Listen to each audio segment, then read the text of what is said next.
और क्या नाम है आपका? मेरा नाम शाहीन अफरोज़ है। कहाँ के रहने वाले हैं? मेरा घर मेरा पिताजी का घर बिलथरा रोड है और जी। अपने मासी के घर खाला के घर रहते हैं नगरा में।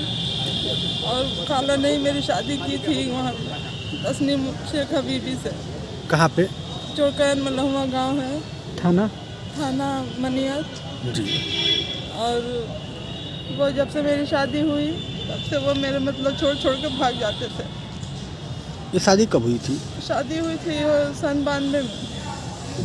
सन 92 की शादी हुई। जब से छोड़ छोड़ के भाग जाना था उनका, अभी मतलब हमको मतलब सपोर्ट नहीं किया, उनके घर वाले भी सपोर्ट कोई नहीं किए। हम मायके में रहते थे, ऐसे भगे भगे फिर आए, हमको ले करके दिल्ली गए। दिल्ली जा कर के वहाँ जुआ में हमको हार गए। फिर अब मेरे बाबा को पता चला, फिर वो ले करके हमको वहाँ से आए। शादी के 6 साल बाद मेरी एक लड़की पैदा हुई। लड़की पैदा हुई, दवा इलाज बिना 1 साल की थी, इलाज के बगैर वो ख़त्म हो गई।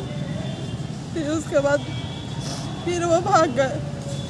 भागने के बाद फिर 1 साल के बाद फिर लौटे।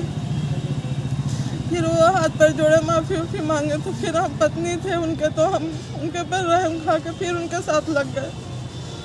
फिर उनके साथ गए दिल्ली। फिर हमको फिर एक बच्ची पैदा हुई। फिर वही वाली बच्ची है वही हमारे साथ। फिर वो हमको वहाँ पे दिल्ली में छोड़ कर जुआ हुआ खेलते थे, शराब पीते थे। हम घर में वहाँ रहते थे। ये पूरी पूरी रात पता नहीं कहाँ रहते थे, कुछ पता नहीं रहता था। हम पूछते थे कि आप कहाँ इतने रात तक रहते हैं हमको छोड़ करके। हम किराए के मकान में, हमको बहुत डर लगती है। बोले कि तुम नहीं समझो कि हम काम करते हैं। वो शराब वराब पी करके अपना कहीं ना कहीं पड़े रहते थे। ऐसे सब लोग आके हमको शिकायत करते थे, मगर हम यकीन नहीं करते। हम बोलते थे जान दे के जैसे भी हैं मेरे शौहर हैं। ऐसे ही करते करते वहाँ पे उनके साथ हम 6-7 साल 8 साल हम उनके साथ में थे। फिर उसके बाद वहीं से हमको दिल्ली में छोड़ के भाग गए। फिर तब से पता नहीं लगा उनका। फिर अब तभी के भागे भागे 8 साल बाद लौटे। फिर हमारे घर वाले बोले कि उसके साथ मत जाओ, हमें नहीं जाने दीजिए, वो मेरे जैसे भी हैं उन्हीं के साथ हमको जीना मरना है, हम उन्हीं के साथ जाएंगे। फिर आए यहाँ पे अपने भाइयों के घर सब पूरा। फिर हमको ले करके वहीं पर आए। फिर उसके बाद हमको ले करके मतलब गए, बोले कि हम खर्च देंगे, और खर्च नहीं कभी भेजे हमको। ऐसे ही करते करते उड़ीसा में जा करके अब हर तरह से थक गए थे, तो उड़ीसा में जा करके जैसे मौलाना गिरी का काम करने लगे, झाड़ फूक वाला। और वहाँ पे हमको कोई पता था नहीं कि उड़ीसा में किस जगह रहते हैं। ऐसे ही करते करते पिछले साल फरवरी में जब आए हैं, तो उनके मोबाइल से हम 2-4 नंबर निकाल लिए। हमको उड़ीसा का एड्रेस पता चल गया। ये पता चला कि वहाँ पे एक शादी की हुई है। कोई भी औरत बर्दाश्त नहीं करेगी, मगर फिर भी हम बोले कि जाने दीजिए, अगर आप गलती कर ही चुके हैं तो उनको भी देखिए, हमको भी देखिए, हमको हर चीज़ से मतलब है। बोले कि हाँ हाँ ठीक है।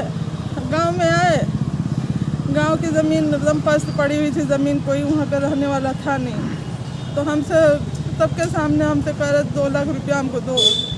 ये हकीकत है सर, 2 लाख रुपया हमको दो। हम कहा कि हमारे बाप तो है नहीं, हम कहाँ से हमको पैसे देंगे।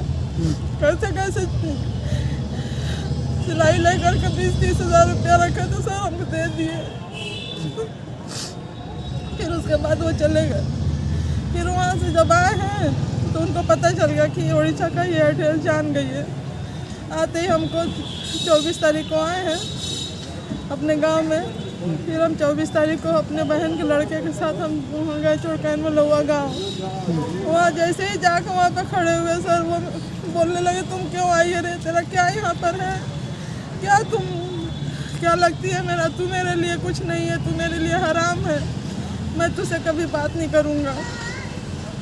अब लगे कहने कोई बिना बात के, हम कह रहे ये क्या शुरू होगा, अभी तो हम आ रहे हैं, ये क्या कहने लगे आप। तो नहीं तुझे मैं नहीं रखूँगा, मैं तुझे तलाक दे रहा हूँ। ऐसे करके 3 तलाक दे दिए हमको, और मेरी गर्दन दबा दिए सर, सबके सामने सब लोग वहाँ हमको बचाए। मेरे बहन का लड़का भी था। फिर वहाँ से सर्दी का मौसम है, वो अंधेरा था, उनको हज़ारों रास्ता मालूम उनके गांव का, हमको तो पता नहीं है। पता नहीं किस रास्ते से वो निकल करके भाग करके सुखपुरा अपने भाई के यहाँ है, अच्छा। डॉक्टर कलीम के घर, वहीं पर अभी भी है।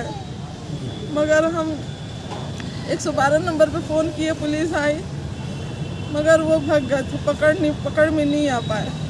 फिर हम यहाँ पर आए थे, यहाँ पर एप्लीकेशन दिए, तो मेरा एक नंबर मेरा गलत हो गया, इस वजह से हमारे पास कोई मैसेज नहीं आया।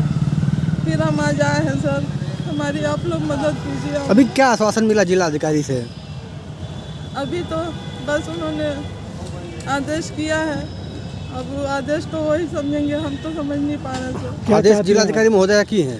जी, तो क्या चाहती हैं आप?